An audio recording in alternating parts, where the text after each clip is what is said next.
chosen one!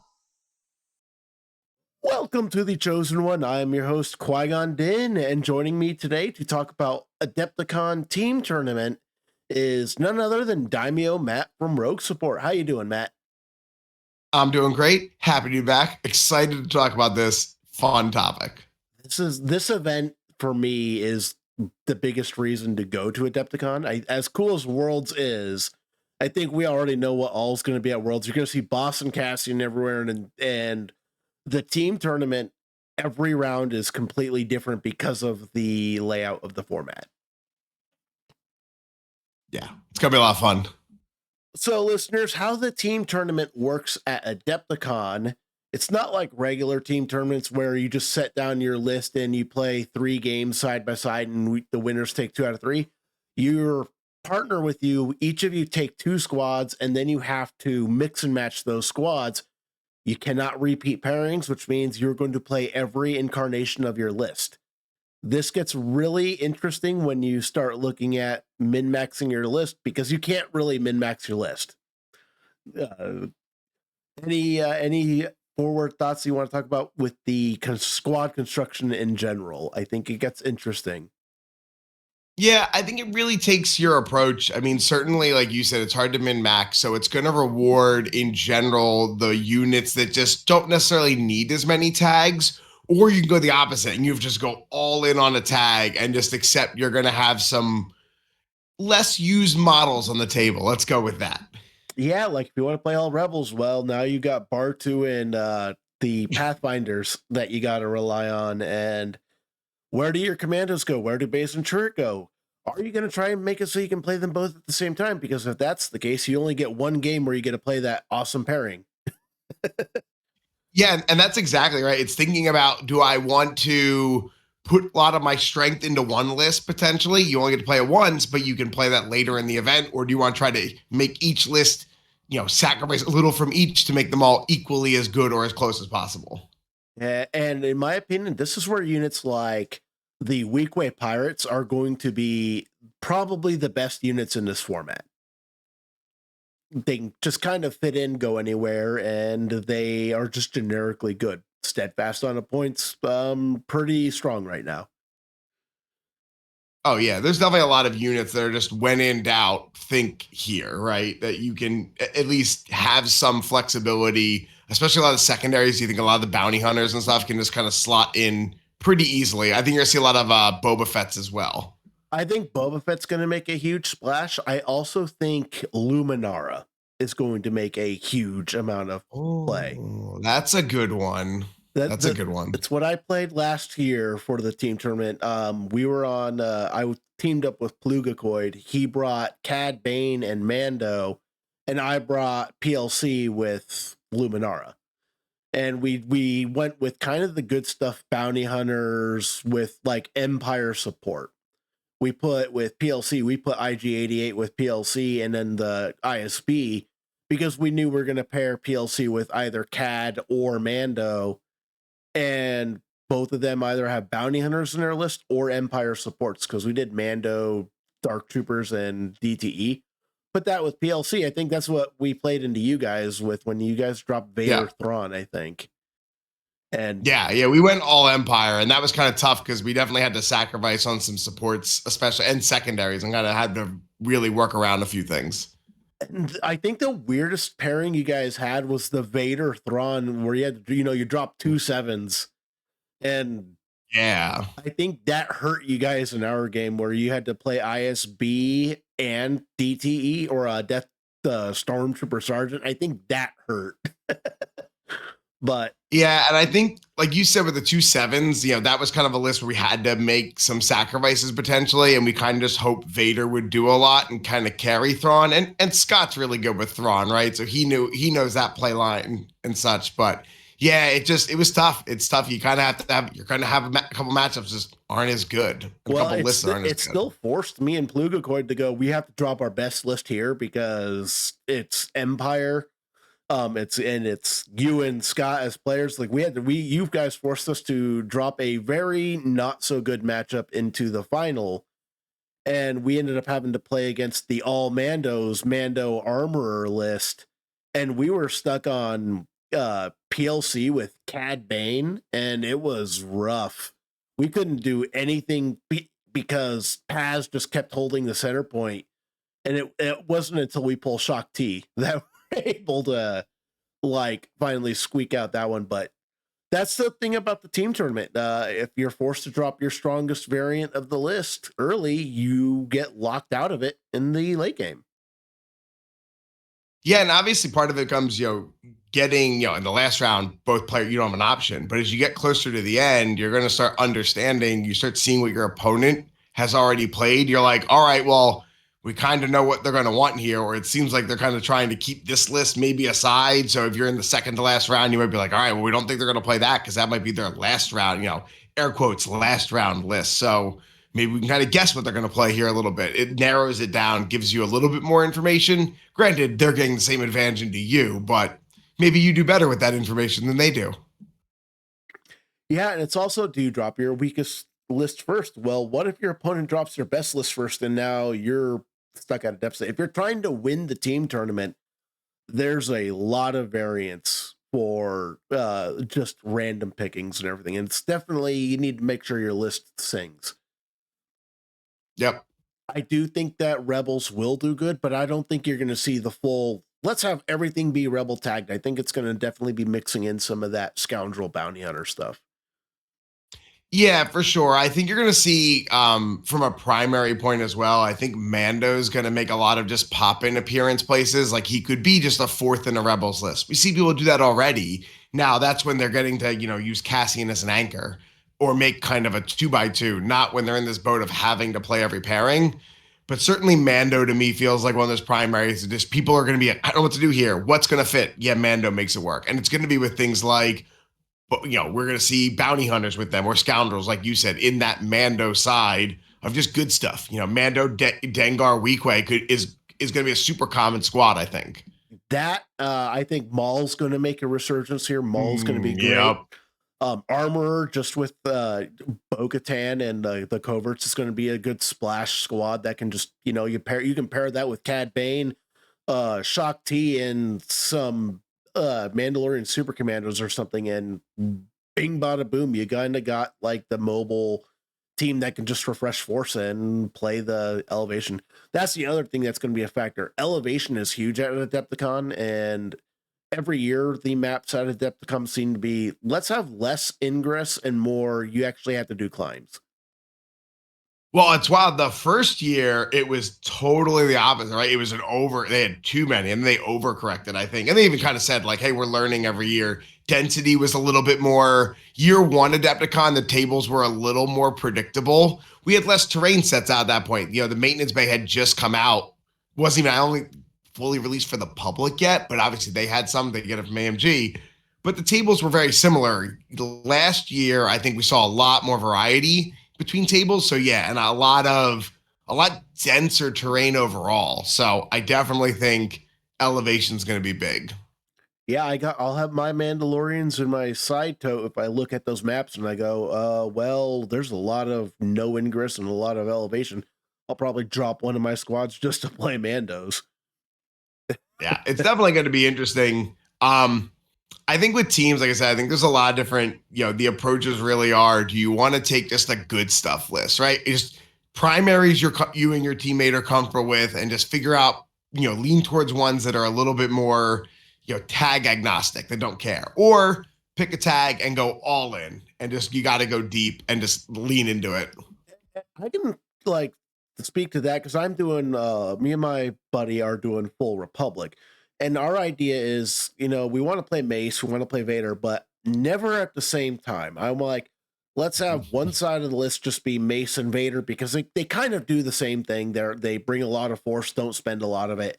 They can fit the same style of points in their list. And then we can go, let's put stuff that'll pair with those. And that's kind of where we're leaning on, where we got Kiara Mundai. Cool, Kiara Mundai plays well with Vader, plays well with Mace. And then we got this Padme list and the Padme Pawn 7 Scorch. I'm all in on that train. And there's a lot of firepower there. And when you mix that with Vader, things just die. I was curious what your fourth spot there, because like I could see Padme's interesting. Like you talk about Luminara, Obi would be maybe not as good with the Obi Vader, but certainly Obi Mace is a good pairing. We There's a we lot we there. thought about Obi, but then we started testing with Obi 2. And the problem with Obi 2 under Vader is it's really good with Kiaramundai. Oh boy, did it suffer under the Padme pairing. So we're all in on the murder there, and we're Vader crosshair Padawans. I love it. All of the gas. So dice bucket that list. And I end Ah, up, and in the testing we've done with that list, I've liked that list so much that I'm taking the same thing to Worlds. hey, look, there's something to be said for that, right? It's something you're comfortable with. If you're already comfortable enough to take it to Worlds, it's the team event. Ultimately, at the end of the day, it's still kind of a casual event. We're still gonna have fun, but it's great, and it's also extra testing. You know, you're gonna just get warmed up a little bit with your models. Yeah, handmaidens have been surprising with Vader. They have been doing a lot of work. They do the way I look at handmaidens is that they are basically Republic commandos, but have a much better activation, but they do not have coordinate fire damage. Yeah. And I mean, I think they're a little restricted by the handmaiden tag, but you're also playing them with the box they're supposed to be, right? So that Not restriction goes really. away. They're not being played with Padme at all. None of the pairings that we have, they are literally in the Kiadamundi squad. Playing them with Interesting. Ahsoka. Ahsoka secondary with handmaidens. Handmaidens have the ability that they can really trigger Ahsoka's extra attack off. That 5-die jump. So you have this little unit that's like moving around like Mandalorians. And elevation is not an issue. Because that's my Oh biggest yeah. problem with the Kiadamundi list is elevation is a huge weakness. If you don't have ingresses, your Jedi can't get anywhere. Well, Ahsoka's can jump everywhere. Well, what about your supports? And you're not playing Jedi, you want some more guns. Well, handmaidens can just get anywhere they need to on their own activation. They're not relying on tactics because they got to jump on Yeah. one. They got their little grappling hook, so their mobility gap fillers. They have no shoves, but they can kill things, and that feeds Mundi. So it's kind of a niche spot to Yeah. put them, but that's what I'm leaning on. I love it. I'm looking forward to hearing how that goes. And obviously, we'll be there. We'll talk about it. But I'm really curious because that seems fun. And I always love trying to find ways to get underplayed models on the table. So I think that's awesome. Well, if you're not relying on the Jedi tag so much or the clone tag, handmaidens fit that really fine. If you just need a Mhm. Republic tag unit that can get work done, and you're not playing a clone list, which it's not, it's a Jedi Hunter list. At the end of the day, it is a Jedi Hunter list. It's not a Jedi list because I cut as many Jedi out as possible. My feeling with Mundi is the more Jedi you put in the list, the more it suffers. You got to have that balance point with it. I like Yeah. three Jedi is what I want because otherwise no guns. Yeah, right. That's really where that list does suffer, is just not having any range. So It's what certainly happened tough to right now. it's what happened to me at last year at Worlds. I looked for as many places I can play Mace Mundi into, and I was able to drop it in against the one list on one map. And outside of that, I played Mandos the rest of the event. But no, so you're teaming up with Diz for the event. Yeah. Have you guys started talking about any of your ideas? We have not gotten very far. We're kind of in that, we're still in, I think we have ideas, but we haven't gotten to that starting point. We're kind of floating between, are we running something fully like full tagged or just running stuff we like? And I think once we make that decision, the list is gonna come together really quick. I think we're leaning towards more just the all comers and good stuff. And I really want to lean into like the rogue support stuff and play units that we talk about. So like I would put Diz at Maul and Mother type things. I'll run PLC. I'll run Han and Chewie for sure. Probably PLC and Mando because oddly enough, maybe the double revenge wouldn't be great, but certainly Maul plays fine with both of them. So Actually, it'll be interesting. I think that list could totally work. You got Mother and Maul on one side, Mando and PLC on the other side. You're gonna have diceless displacement pretty much anytime you play the game. You got to have enough revenge that if you end up going up against someone running pure murder, you're going to be good. I think that actually is going to be a pretty good setup. Like just good stuff that list. But Yeah, and I think that's where we might wind up, and or that, or we're gonna pick a tag, right? And like, I don't think it's gonna be Empire. That's not really either of ours main like look, and it might be something that's kind of a rebel mixed with scoundrel, or it could be trying to make an all Mandos type scoundrel thing work. We're definitely, I think, we again, we have some ideas. We just have to kind of get our butts in gear to pick which direction we're going, tag or no tag. yeah, Empire's interesting right now because I think if they get Morgan Elsbeth, I think you could totally make it work. But without Morgan's box, I'm not sure if they can do a full Empire list and actually have it be good. Yeah, not to the level it was last year, right? For sure. And I'd love to play Separatist, but we're also just kind of like not deep enough to do all of that. Like I'd love to get Riff out, and obviously Riff fits in that scoundrel. Like that might be what pulls us towards scoundrels, is like I really want to get Riff on the table in some fun games. So maybe it's that. Maybe I force myself into Riff and we figure out things to work around that. Well, the great thing about that is you just take Rift's box, and that's the only separatist stuff you need, and you just pair it with scoundrel Yeah. stuff. Like Rift box plus PLC box probably works just fine because you got Han and Chewie there, you got Aqua Droids to do the whole Rift Tamsin synergy, you got PLC, you can still move people, and then pair the have you can take Mando as the other primary on this side and go Mando Dangar Weakways, and now you got both those lists work really well with Rift. So I think we will see some Rift. I think it's the rest of Separatists that are really held back. Hmm. Rift is up to par. Yeah.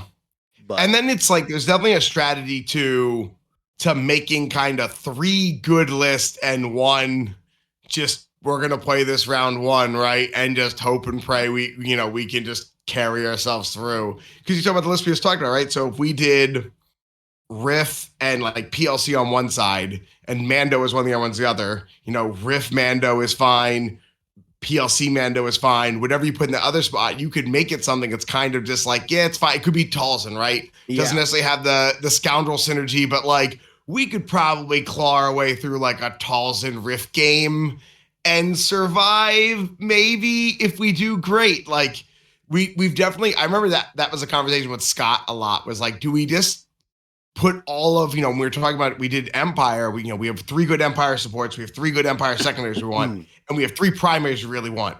Do we just jam those into 3 lists and accept that the 4th list is going to be the scraps left at the table, and we're just going to hope that we can put Iden with those scraps left at the table and just let Iden carry us through round 1?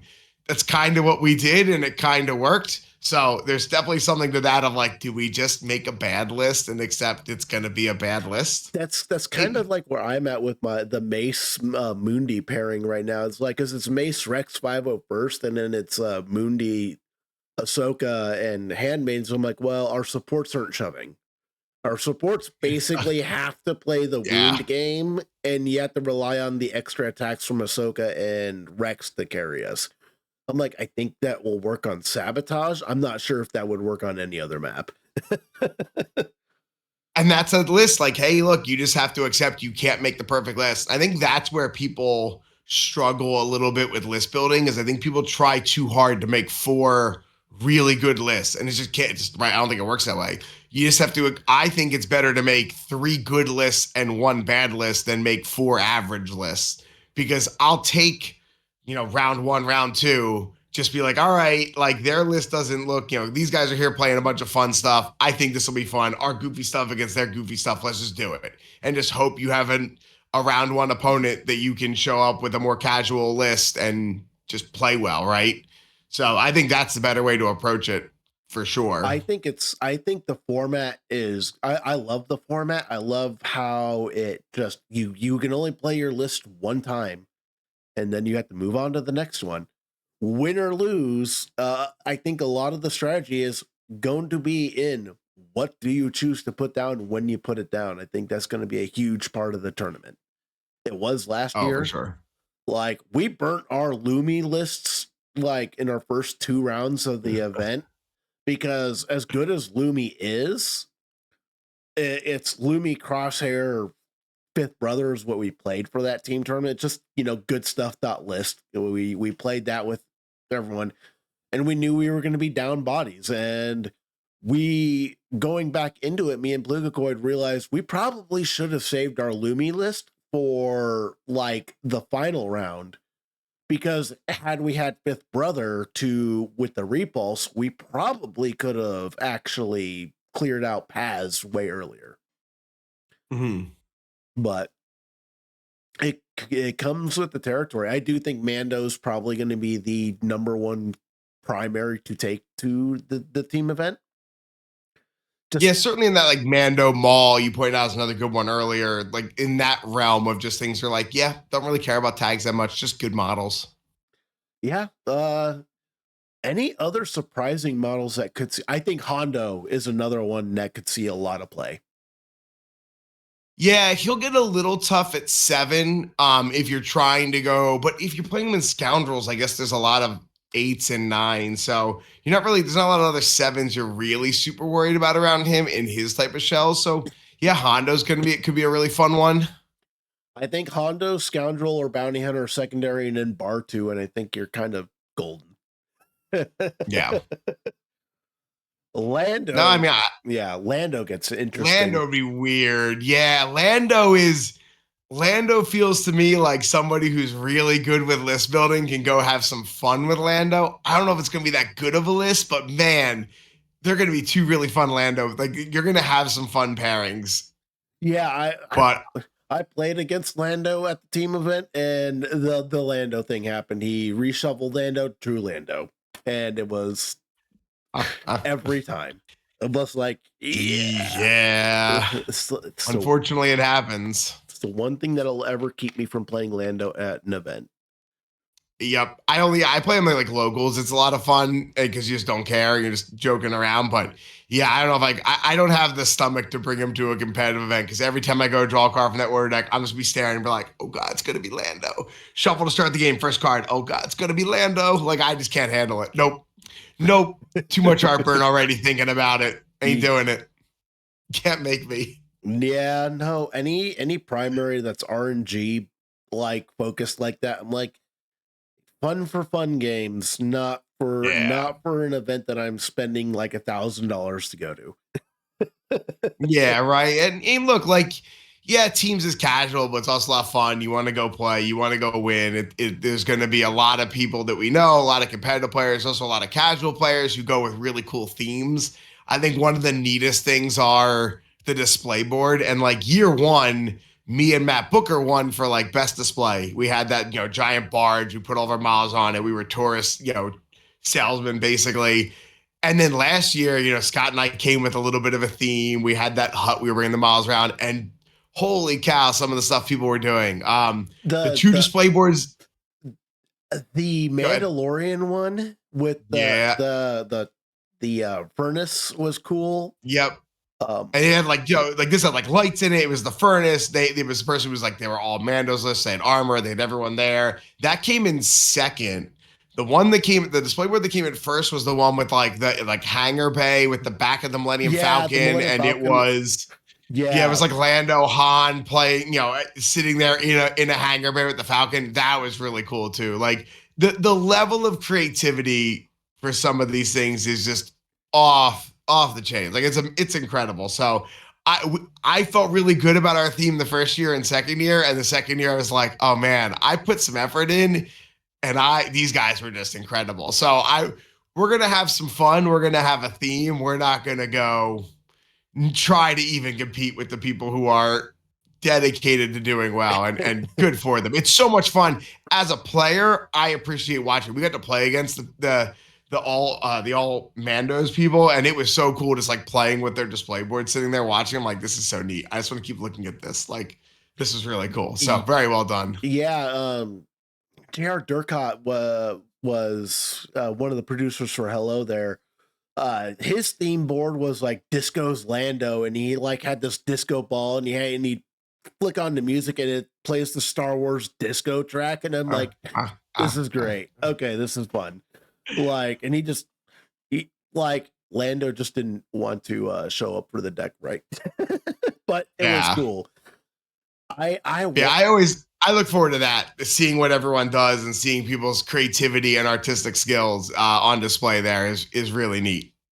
hey, I still love the Ewoks. You know, we got to go save the Empire from the bears, and the conservationness that you guys were last year, you and Scott. Yeah, our little park rangers. Yeah, again, we were just it wasn't close. Like we're like, oh, this is gonna be a lot of fun, and we're like, oh no, these people have this isn't even close. So yeah, we'll do something fun. It's a good time. I like bringing a little extra theme. It just kind of lets me have some more fun and really kind of unwind for this style of event. So it's gonna be good. Yeah, I'm excited that it's still 4 rounds. It's sold out. So we're gonna have a lot of teams, and I think almost all of the events, even Worlds, is I think only got like 8 slots left.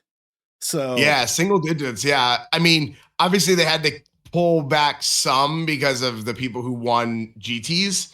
I guess if so right. So like that's gonna lower the number a little bit, but no, I mean it's gonna be well attended. I'm expected to keep growing. They're doing a great job with it. So I think yeah, it's gonna be great. them doing away with the heat system, I'm not sure how I feel about that. On one hand, I think it's great. On the other hand, that the qualifier tournament's going to be chaotic as hell. Yeah, I like getting rid of the heats. The problem with the heats are two things. One, obviously, one of the days is on the team day, so you're kind of making players make that sacrifice. Or what you're seeing a lot of people did was a lot of people were like, "Well, I really want to play teams," so then we're stuck with one other day for the GT, and you had The a lot Shark of Tank, really the good Shark Tank, players. the Yeah, and I okay, that's fine, but I don't get why we didn't remerge on Saturday as a new event. yeah, Why we didn't take that threw me off. 16, the top 16 from each and make one 32-person event. And like the reasoning was like, well, it's March. We want to make it March Madness. And I don't like that the two heats never meet until the very final game. So now Yeah, you've just greatly disproportionately put a weight on what decision you make for a heat up front. So I'm glad they got rid of it. I think they realized really quick. They're like, yeah, we tried something. It didn't work. Good on them for trying something. Good on them for trying something different when it doesn't work or when it perceives to have not worked. I know a lot of people kind of had a similar feeling, for sure. yeah, and this way, you could go into the team event. I missed my chance to sign up for the regular premiere, but again, I intend to make day two. I think I can do it. I did it last year. Well, and I wasn't a Shark Tank. I went 4-0, and I'm like, how many castings am I gonna have to knock out? We'll find out. I knocked out 4 Idens in the last heat one. So I no, think you're gonna see. Oh my god. No, I'm saying I think for overall, I mean, the nice thing with the fact that we're all doing it on one day is you're gonna get an opportunity at 2-2 still to advance, but most likely just because of how the numbers are going to work out for how many they need the next day. At least we don't know exactly how many people are locked already for Saturday, but it's going to give you an opportunity. You can afford a loss. If you take a second, you can't get 2-0'd by any means. You need to be winning yeah, 2-1s or losing 2-1s. But like, you said, okay, I didn't get a ticket for Saturday. First off, there will be openings on Saturday because I'm sure a lot of people just hedged their bets and bought both. oh yeah, So I know last year was the same thing. The Saturday event we saw it last year, and I remember people walking around being like, "Hey, if you want it, I have a ticket because I made this event." So I that's my plan. I didn't buy a Saturday ticket, and if I don't make the cut, I will either walk around, hang out, and do demos because I'm sad I didn't make the cut, or I'm gonna be like, "Man, I just barely missed, and I'm feeling like I just want more games." And I'm sure I will find an open ticket, or somebody will have one, or I'll jump in one of the casual events, like the 16-person events. Somebody will inevitably not show up or drop, and I'll just, okay, I'll jump in there then. oh yeah. I'm like excited. And like if I don't make day two, well, cool. I have a day I can actually walk around the convention and go look at the Golden Dragon because I didn't get to do that last year. And like looking at some of the Warhammer stuff is half the fun because Yeah, that was my issue last year as well. Like I was booked solid every day, and that's why Sunday I'm like, look, I'll do one. I'm doing the Battle of the Sands, a little 16-person 3-hour event. I'm like, this is perfect. I get most of the day to myself. I still get to enjoy the con, still get to walk around, but I have a chill day at the end, to just kind of hang out and talk to people. So, But yeah, no. Team event though is for me. It's the funnest event for me. I had a lot of fun at the last one. Me and Blue Coin. It was fun. Like we hung out at the Airbnb and we were talking about the whole thing at the end of the day. It was a blast. Worlds happened, and then like my brother was freaking out that I got 4-0 at the end of the day. He was like he had kind of that FOMO where he regretted not coming to the event, and I'm like, and then he went to Evergreen, and now he doesn't want to play any more competitive Shatterpoint. He's like an MCP a lot more. Yeah, I mean, but look, it's a fun thing with Adepticon, right? You can do the team event, you can do demos, you can do painting classes, you can just walk around. There's so much to do. It's such a great convention and tournament. And then you have the thing, if you just want to lock yourself in a tournament hall the whole weekend, you can just do that and play tournament games all weekend. So yeah, I think got a lot of I options. think I racked in like 15 games last year, which is a lot of Shatterpoint. Oh yeah, if you want to get on, and people are playing at nights, people are playing the night before all the events. Yeah, there is always a game of Shatterpoint to be found if you want one. I will say the league is looking pretty disappointing this year for the Shatterpoint League. I think the idea of them doing the con pain, the alternate game mode as the league, it still has 133 slots to buy. I think there's not a lot of people that bought the league, where last year just being the regular league. Yeah, and again, it might be something, hey, we're going to try it out. We probably got a few people who recommended it or thought that'd be cool. They're going to give it a try. They're going to see how it goes. They're going back to the drawing board next year. Maybe it shows up. Maybe it gets modified again. You never know. But, kind of the fun thing to see that they're developing it every year. We're getting a little bit different feel every year for Adepticon. So what do you think about the fact that we have a new mission coming out 2 weeks before the event? Oh, man. So I'm really torn. I have been on record in the past last year when we were getting really close to Adepticon and we knew that they had already talked about, hey, there's going to be some kind of errata. We didn't know anything about it. And there was already the rumor like they're going to drop it because they did it for MCP, right? They dropped it right before. And they're like, what if Shatterpoint's tomorrow? They're going to drop it. And it's like, I don't like it. Normally I say I don't like making big shakeups. It's a mission, so it's not quite as big of a shakeup. I would have rather seen Morgan and Balin come out.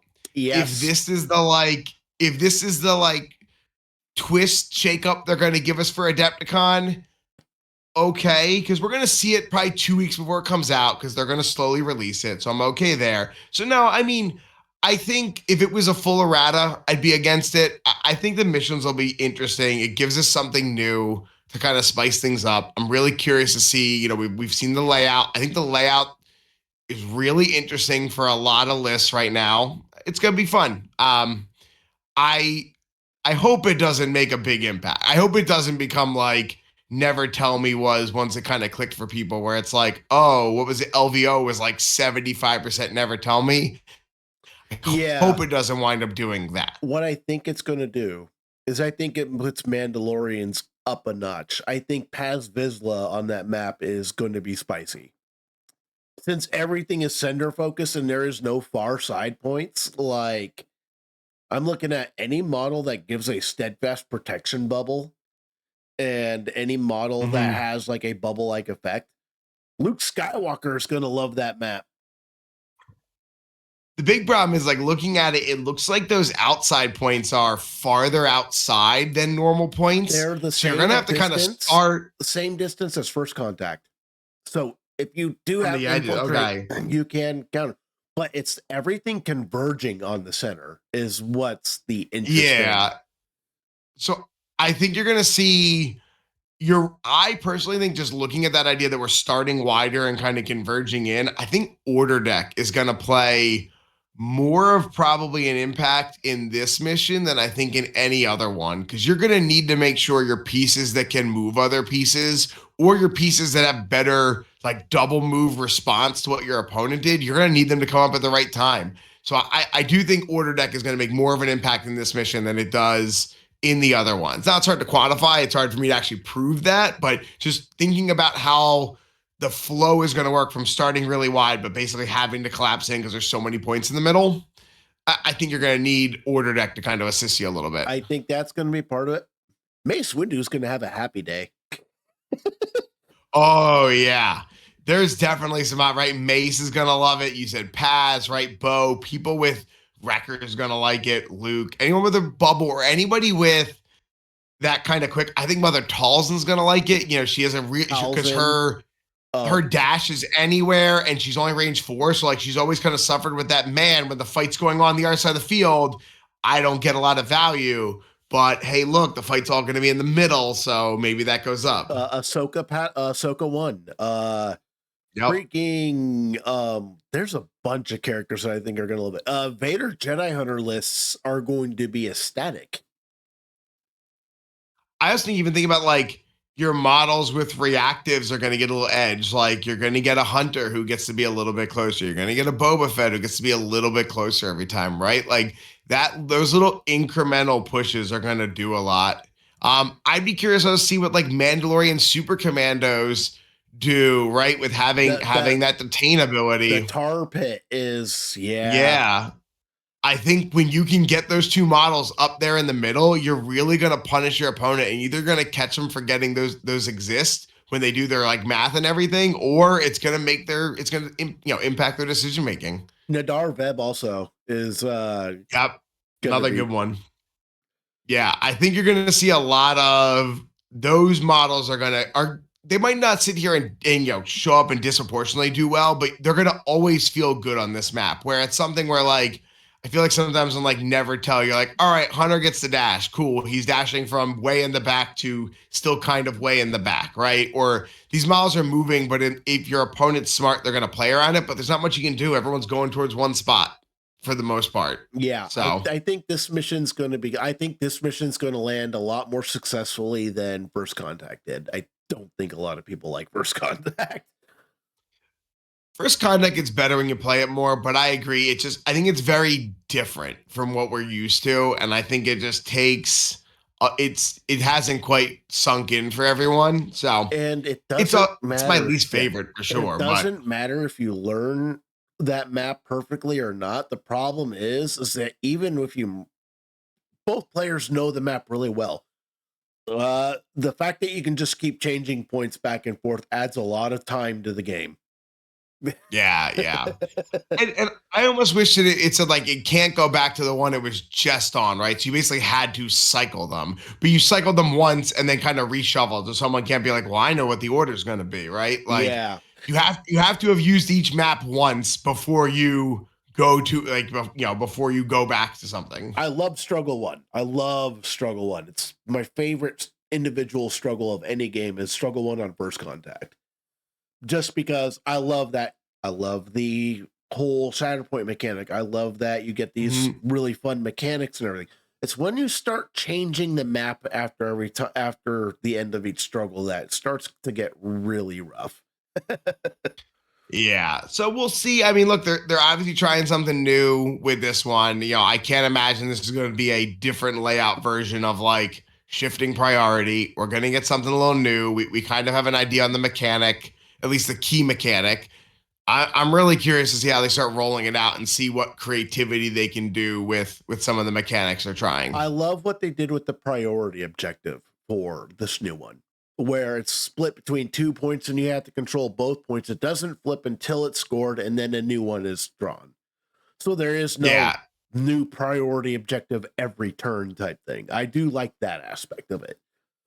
The fighting someone's like, well, look, it takes out the RNG of rolling every turn. I'm like, yeah, now you just roll right after your opponent did really well. So you're still going to roll potentially like, let's say it's like block expertise. Your opponent just got block expertise. You're like, all right, well, now we're going to roll. And it rolls to block expertise. And you're like, okay. So this is now I lost on 2 variance rolls, right? Instead of 1.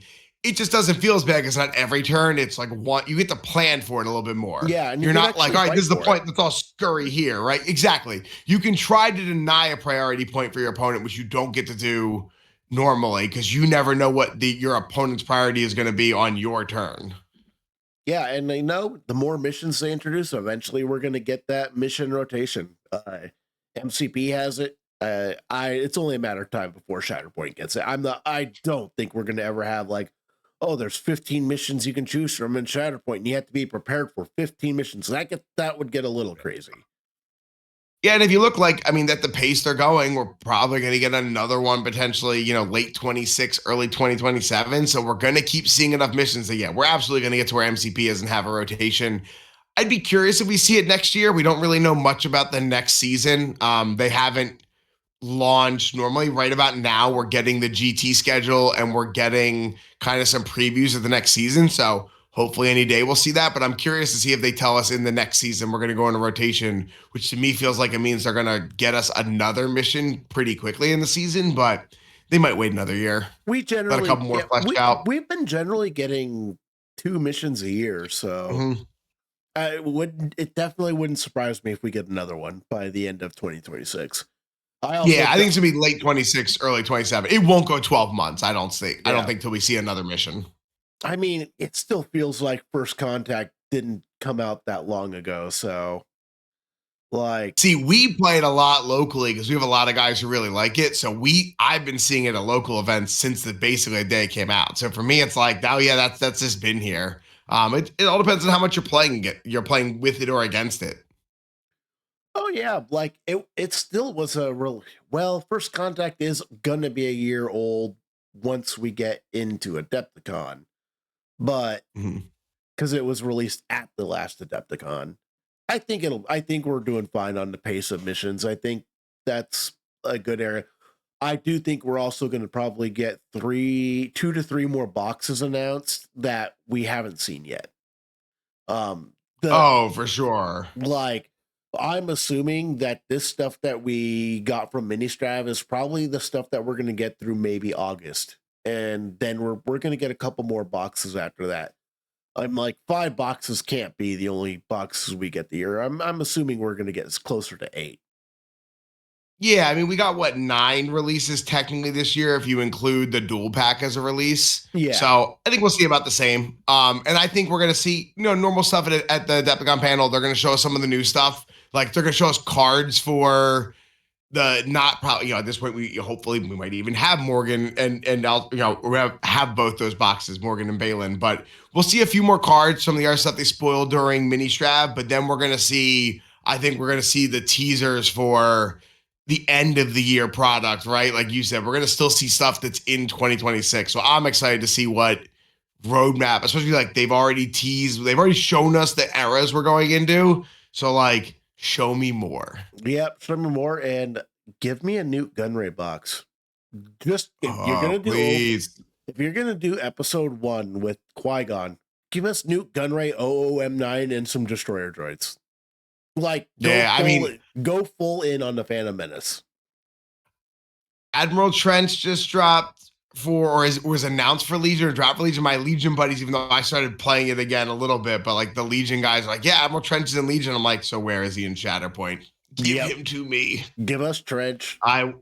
Yes. And some commando Let me have droids more would be separatists. nice. Like they just need a couple things. They need a couple things and they'll be good.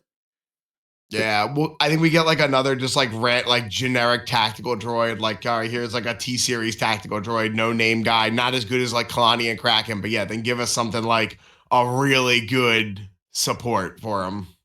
Yeah, I definitely think separatists are in a good spot to get some love. Hopefully in the next balance pass, they touch up Cassian. Hopefully they don't kill him, but touch him up.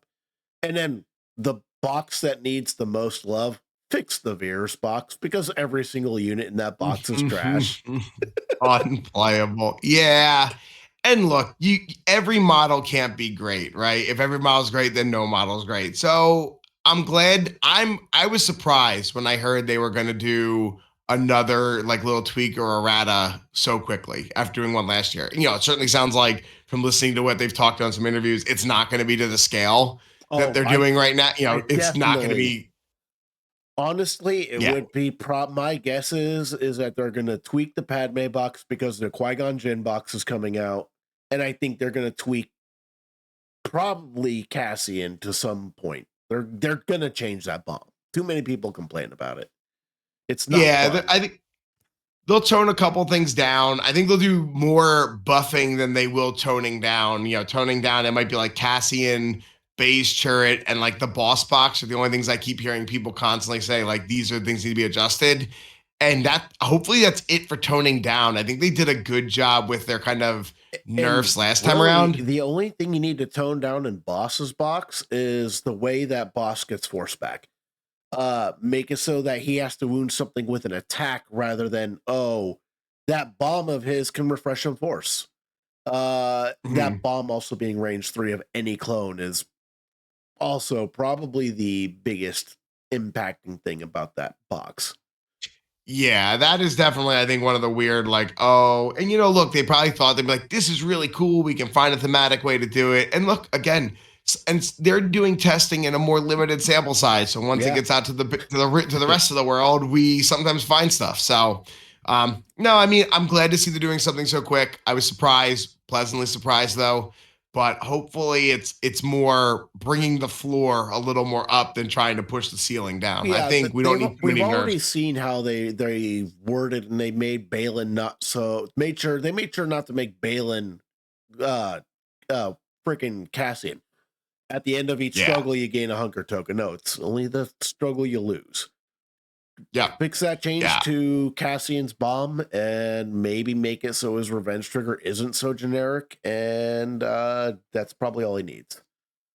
Everything else on his card is perfectly fine. Baze and Yeah. turret, I think it's their tactic. The ability to refresh more than one force is kind of stupid. I think you just put the force refresh at the end. Yeah, Like, make it so you have to plan better. Yeah, it's technically better on turn one because you draw them. It always weird when you draw them first and you're like, but I don't have a force to refresh. This stinks. But make it go at the end. So that way, if it's late game, they've been wounded once, you're like, well, crap, this ability costs 2. Well, I don't have 2. Okay, I need to plan yeah, better. Like every other model has to plan to have force available for their turn. Base and turret do not. They're the only model that has force abilities that goes, I don't have to plan.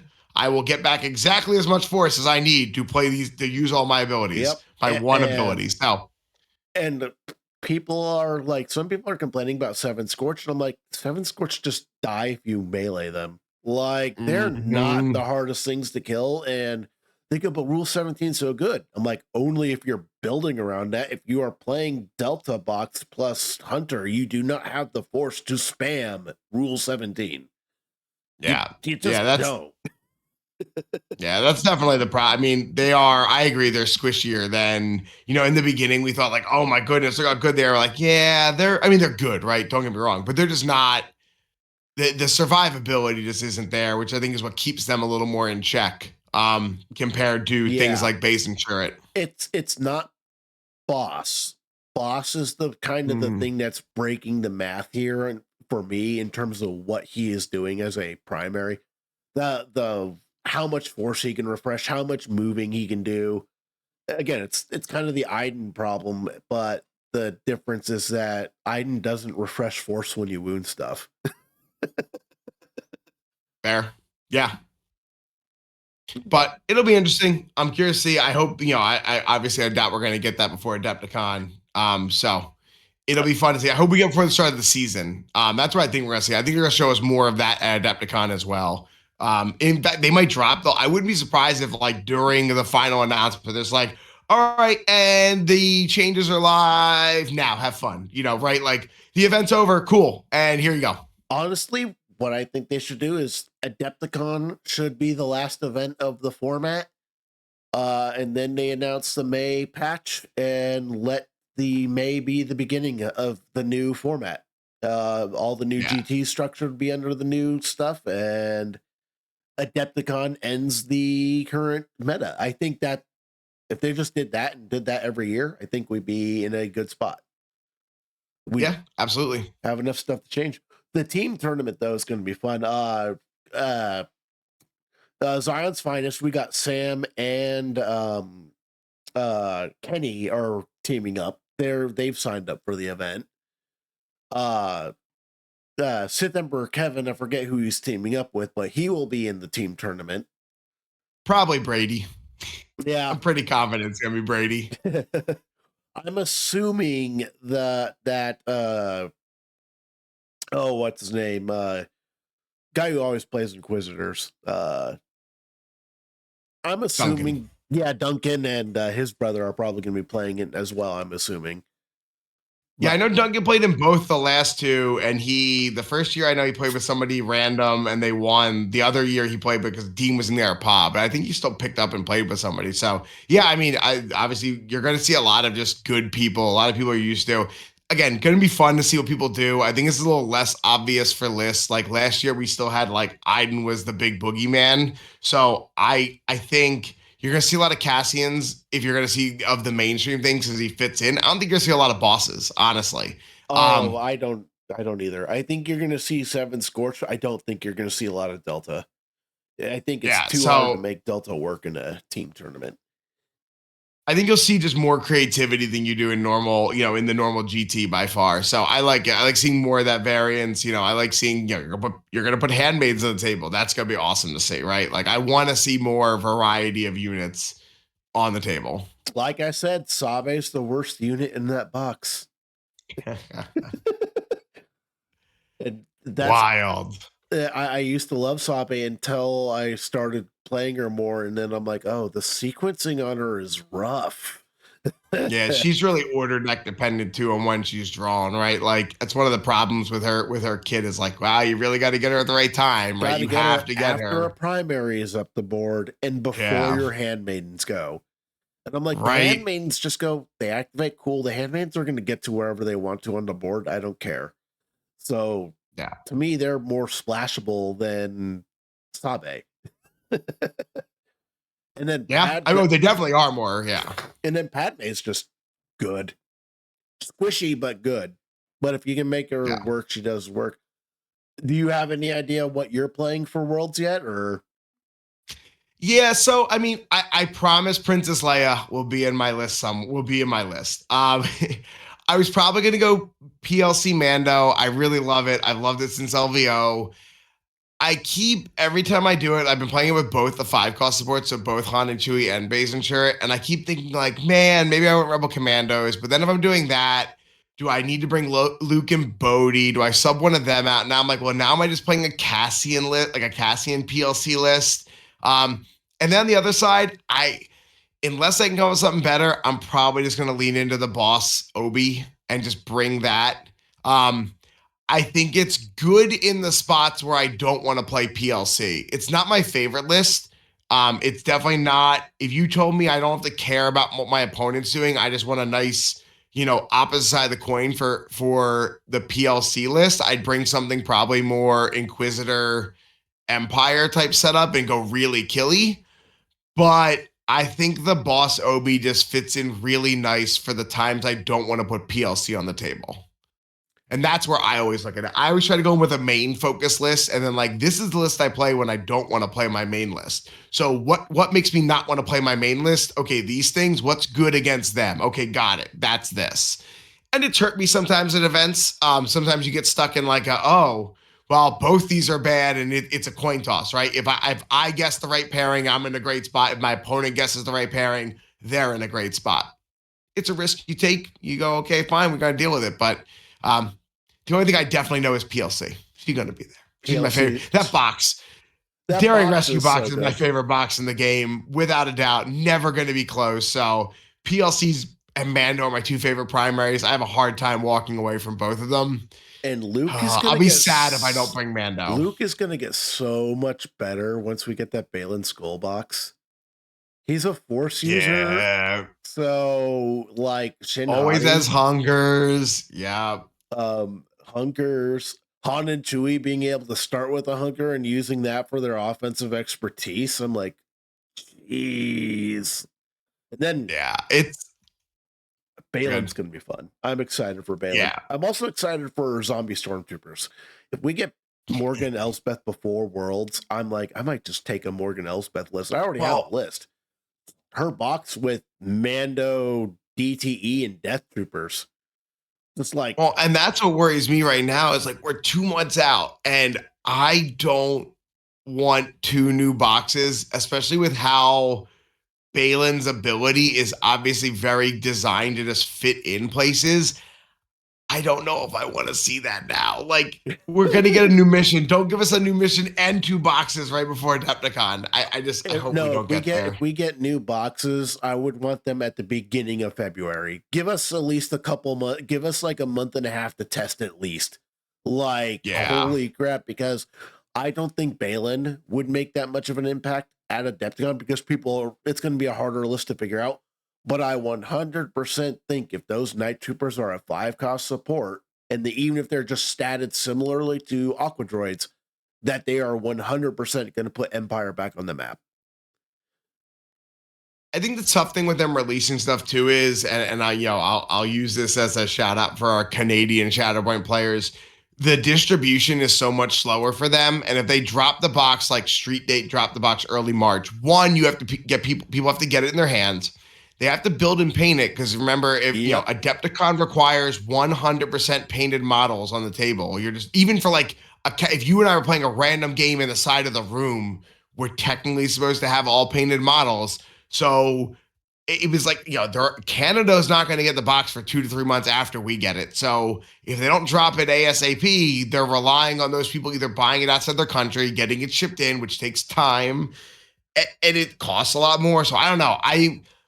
I think the logistics wise models right now are tough, and they went through a tough year with all the tariffs and everything, and with getting models out on time. I don't know if they want to have that be something that people remember this Adepticon by, like, oh, remember when they dropped the box 2 weeks before, but half the stores didn't get till like the day before. Cool. I think they just released the boxes at Adepticon. Call it good. That's. And if someone I wants think we will see that. to pick them up and enter in them, paint them up on that Friday or night and then enter them in the Saturday event, that's fine. Like, they won't be legal for Worlds, but if they're legal for the like how Liam took Kit Fisto and Kit, I would say Kit, yeah, right. Kit was in the same boat. That I'm okay with. but That's something I think would be a really cool like sales point too, right? Then they're going to have more sales. They're going to have a bunch of miles on hand for you to buy. So I could see that for sure. I definitely think that I would rather just see. I'm okay with the new mission because it's mainly that mission will give a boost to maybe Mandalorians, which I would like to see. And like Vader list, but the other list though that it will insanely increase the power of is going to be Delta. Everything being in that center line means everything's going to be more in range with those Delta dice.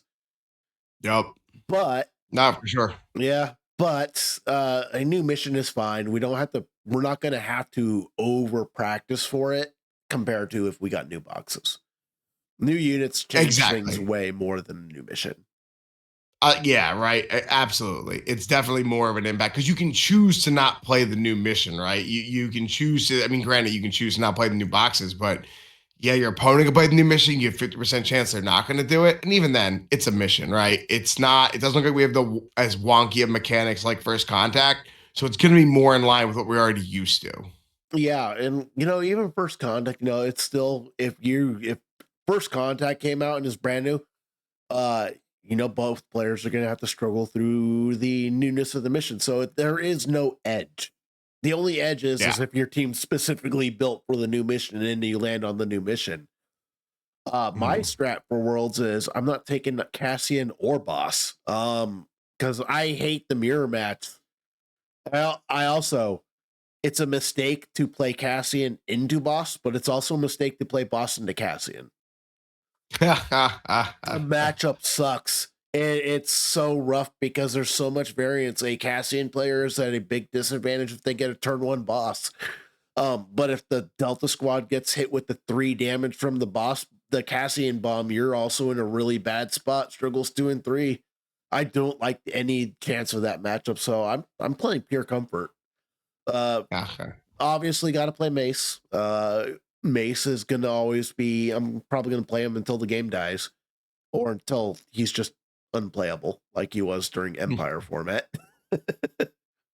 But Mace Padme is kind of my all comers list, and then Vader Mundi. Like, I think Emperor Servant is right on the cusp of being like in that top cut list where he can Oh yeah, compete with sure. both Delta and with Cassian. Just because if you go up against Cassian and you're just wounding every turn, Cassian just kind of could run out of steam. The revenge triggers don't matter if everything's dead.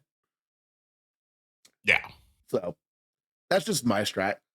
It'll be fun taking Vader. I'm expecting some high wound counts at the end of the day, so that'll always be fun. Take Yeah. the Sith Emperor Kevin approach. Although Just last year steal everything. although last year you did outwound him. Yep. Yeah, that was a lot of fun. Not gonna lie. Playing that game in the top cut on camera was a lot of fun. Just like, oh, this is a bloodbath. But every time Kevin and I play, it's a bloodbath. We have probably half a dozen games at events under our belts, and like it's just we just swing lightsabers and bullets at each other as fast as possible. And whichever one of us is less bloody at the end gets to stand there and claim to be the victor. It's great. Yeah. That's like it's gonna be a fun event. I think it's only 2 months away. Um it's like Yeah, wild. time is flying, and I'm like, oh, I got like 3 months of testing. I'm like, no, we're already down to two. Luckily, I've already locked in my lists. Like, I'm not gonna do the what I did for Evergreen. Evergreen was on the day that Delta Box was legal, is when that event was, and I bought Delta from Europe to get it early. It was a mistake. I broke the cardinal rule of our event prep episode, playing something Yeah. that you weren't comfortable with, and I was not practiced in that list, and I got like 2-0'd with that game really bad because I didn't know what the heck I was doing. But Yeah, it's tough, right? Like and especially you look at Boss on surface and you're like, yeah, he's just a clone who runs up and kills things. You're like, oh no, he has all these intricate play lines, right? It's tough to pick something up. I don't recommend doing it for worlds either, right? Like this is not the time to be trying out too many new things. I mean, right now, 2 months out, maybe if you have enough testing time, but you shouldn't be in that same boat a month from now. it's what will keep me from playing Balin or Morgan if they come out like a couple weeks before Deathgun. I'm like, I'm gonna Yep. buy them, but I'm not gonna put them together. I'm gonna force myself. I'm like, I'm already leaving Jin home. I am bringing Cassian just because it is part of my adversaries to allies list, but I don't even know if I'm playing that event. But for Worlds, I'm like, I'm not bringing any rebels because I don't want to play Cassian at Worlds. I'm forcing myself to go. Nope, I'm locked in now. I'm not making any changes. Yeah, I won't play Morgan or Balin at Worlds if they drop because I won't have time to get the reps in. I'll get like a handful of games against them, but yeah, I will not be bringing them to Worlds, even if I won't feel comfortable enough. So yeah, not gonna happen. Yep, and me, every time I try to play the exact meta list, I will always fail. I gotta play the weird stuff that's like out off meta but still good, which is what Yeah. Mandos were for me last year. I think they were in a good spot.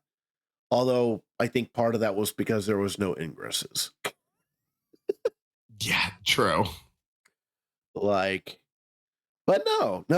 What do you think's gonna do well at Worlds though? If you were to predict one list, that's gonna probably be the number one list. Man, it's tough because it's probably gonna fall to Boss Hunter only because I think Cassian will be more prevalent, but Cassian obviously has more pairing variety than Boss does. Boss has Hunter and Boss has Obi. I still think Boss Obi is the better way to play that list, but I understand the strengths of Boss Hunter really fit a certain playstyle. I think you're going to see Boss Hunter as the most common, just straight list. I also think I think we're gonna have the same conundrum that we did the last Adepticon. Where yes, you got these revenge lists. I think the attrition aggressive stuff is just gonna overshadow it because that's the way the states like to play. last Adepticon, you had the Kanan PLC, Kanan Han floating around. They still just got outbeat by Vader Iden. Yeah, and obviously, like Iden is its own level of just aggression. I think we've toned that down a little bit, and Cassian isn't that level of aggression. Boss certainly is and can be, but I think that's the most aggressive list. That or like other Vader one lists right now are really where the aggression lies in the format. So if there's a good spot to be with a revenge list in there, I don't know against both of them. It's hard to find one that's good against both. So if it's not good against both, you probably can't bring it, right? Like, And then you got, well, I'm going to laugh if Vader Iden just wins it again, but instead of it being Vader Emperor Servant, it's Vader Jedi Vader Hunter. one. Yeah, I don't even think Purist Christopher is still on that idea of a list. So who knows? We'll see. But I would be surprised. Let's go with that. It's been doing good. Vader Iden with Jedi Hunter Iden has been doing very good. But yeah, it'll be fun. I watched some games of it. It has won a couple GTs. It's pretty spicy. I want to know how good Vader Jedi Hunter would have done with Iden last format. Yeah, that's right. Like obviously we didn't think about it because it was like, well, Vader 2 fits so nicely here, or Gideon fits so nicely here. So yeah, it's something I'm surprised we didn't see it. So I almost want to go back pre-errata, like pull out my pre-errata cards and put that on the table and be like, how does this work? This good? Was this good? Did we miss this? I'm like, well, crap. Like, would that have been an actual, like, really just dumbfoundedly strong list? And I'm kind of leaning on yes. Yeah, right. That'd be funny if we just all missed it. Like we're like, oh, we all thought this other Vader was good, but man, we had the wrong Vader the whole time. What a fall from grace. Emperor Servant right now is like terrible. He's sitting at like a 30-something% win rate. I'm like, what happened? He needed to be carried. He really obviously needed to be carried by busted supports and Gideon Hask. And it's obviously he was a support Vader. That's the problem. He's support Vader. Vader 1 is murder Vader. Vader 2 is support Vader. And Iden doesn't need support anymore. Iden needs help killing things. Iden needs more blood. Yep. So I think that's where Vader 1 comes in better. Vader 1. It's always been good, and it's just I don't think the nerf did anything to him. It cleaned up him being just like throw him fringe into everything ever and it's viable, right? So he just cleaned up that, which is fine. I'm fine with it. So I like where it landed. It is sad that we don't get our bar 2 with Vader dice anymore, though. I loved it. That was Adepticon 1 for me. That squad was so much fun. I had Vader 1, Obi 2, and Bar 2 Lando, and man, that squad was stupid good. Obi 2. Probably my favorite squad game outside of just the pure Leia PLC box. I still want one more Obi-Wan in the game. We have Padawan, but give me old man Kenobi for Rebels, and give me some of those like Rebel troopers with the freaking weird dome hats. Yeah, I want a hermit. I want the old hermit Yoda or old Obi. Yep, we need that, and then we have Obi-Wan's complete story in Shatterpoint, which would be. It would be weird if they gave us like old Ben and made him a single model support. I wouldn't be shocked if they did that too. Yeah, but hopefully we get Palpatine and Yoda in a dual box. I think. Please, yes. Just make them 7 points. Don't make them 6. We've learned from Mace Windu that 6 does not work. Yeah. Nope. Yep. I think that was an experiment. I think they threw that one out. We're like, all right, we're done. We tried it. Pat ourselves in the back, and we acknowledged it. We fixed it. So good for them. And that balance to Mace was great. I think he aged better than Anakin did. For sure. Oh yeah, absolutely. Then we sit to them where they were in the beginning, for sure. Well, I'm like, Anakin is such a hyper carry. He has one good list, and I don't think we're going to see a lot of Anakin at Adepticon. Nope. No, he's too melee dependent, right? We talked about earlier that melee is tough right now, and you can't be all melee Jedi. And even though he has a range ability, he's still I think he's too melee dependent, and he's too all in. If he doesn't get a wound, you're toast. Yeah. Simple. Like, you got to play him with Mundi. You got to play him with all this stuff to make him force efficient. cool piece. Still better than the Ahsoka. I think Ahsoka 3 is a little undertuned. Yeah. But Yeah, Fulcrum. They I think they went too far with the first dual box and tried to claw it back a little bit. And I think they undershot on the second dual box. give her the Spectre tag. Yeah, I think I'd be real busted. I mean, it makes sense thematically, but I think it'd be real busted. Maybe I don't think it giving gets Kanan but another buddy. Kanan, yeah, but yeah, Kanan's Hera already too. starting to age like milk.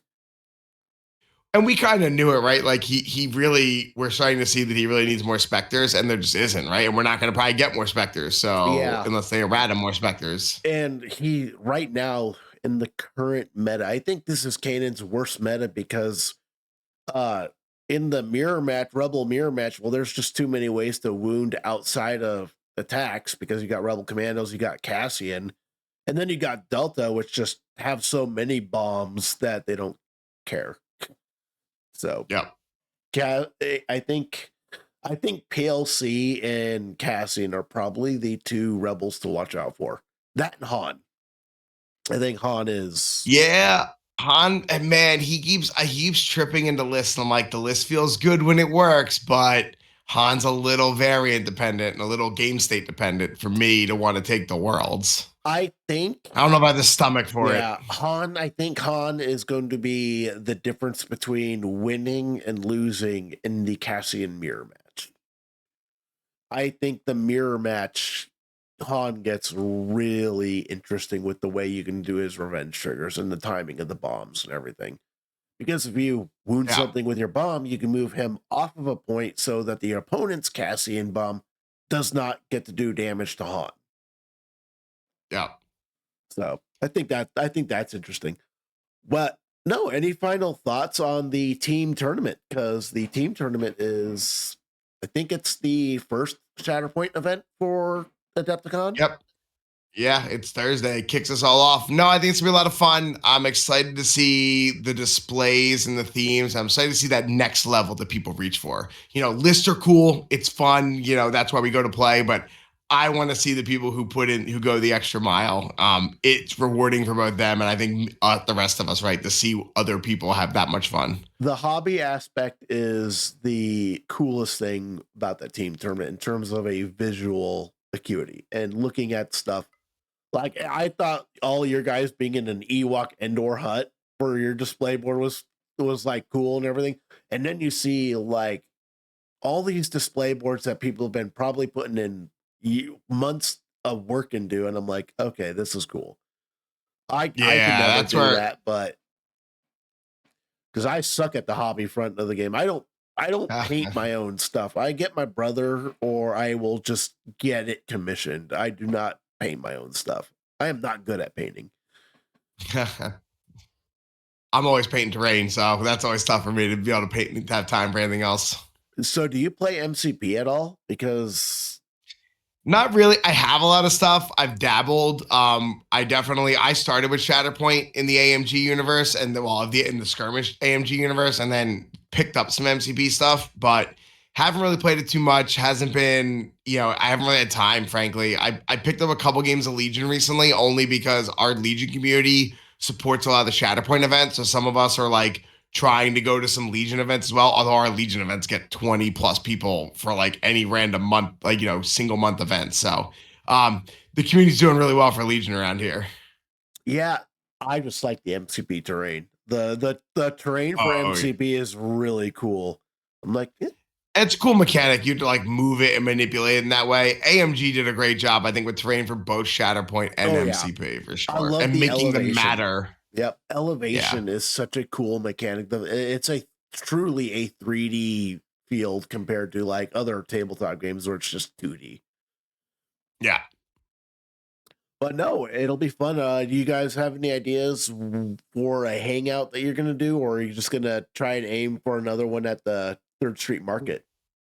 Probably Third Street Market again. I know we've been talking with Todd, as they're getting ready for everything. It's just kind of like figuring out the day that makes sense. Do we want to do it Friday into Saturday, Saturday into Sunday? It's probably gonna be, I guess, Saturday into Sunday because you have the least number of people who have competitive games on Sunday. So, and then obviously people can just cut out early, right? If they want. That's my guess, though. Yeah.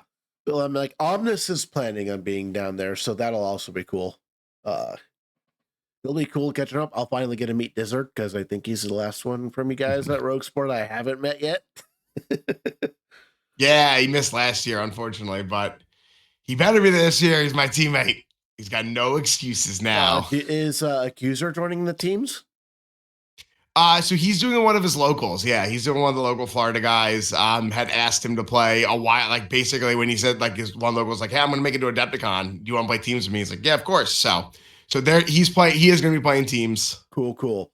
I was hoping that I would be able to team up with Plugacoid again, and I'm like, oh, he's not going to be there. He can't make it this year, and Scott's doing his internship thing, so he's not going to make it. Because I would have asked him if you wanted to. Yeah, that's why I was playing with Diz. I normally play. I was going to play with Scott, and Scott's like, "I'm not confident I'm making it." I'm like, "All right, I'm going to go find a different teammate." It is cool. I am going to be catching a game either this weekend or the following weekend with Scott, though, at the local game store. Because yeah, nice. So I'll get a test against that and probably get my ass kicked, but always good. Scott's great to learn from too. So, he loves kind of talking out, if you just ask him, "Hey, like you did this, like, what are your thoughts?" He'll give you some good insight and like his way of doing it. Not always the right way, but obviously he's got a lot of success to prove that he makes a lot of good decisions and good plays. I watched last year. I watched a couple of his games during his thing. He made some pretty good on the fly plays that I'm like, that's something I would not have thought of. Yeah. And then he also had some really wild Magnagard attacks. Yeah. Sometimes the dice just work in your favor. Happens. Yep. All right, listeners, this has been The Chosen One. Where can everyone reach you, Matt? So obviously check us out on Rogue Sport. Rogue Sport Discord is kind of where I'm most of the time. I mean, I'm technically lurking in probably most of the Discords, but I am Daimyo Matt from Rogue Support. All right, listeners. I am Qui-Gon Din. You can catch me every live stream at the Rogue Sport where I give off a hot take, and some of them are spicy, some of them are really bad. But you can catch me there. You can catch me on the Discords, and you can catch me on the channel. Thanks for listening, and go to Adepticon, even if you can't get into any events because it's sold out. It's just a great con. Thank you for watching this episode of The Chosen One.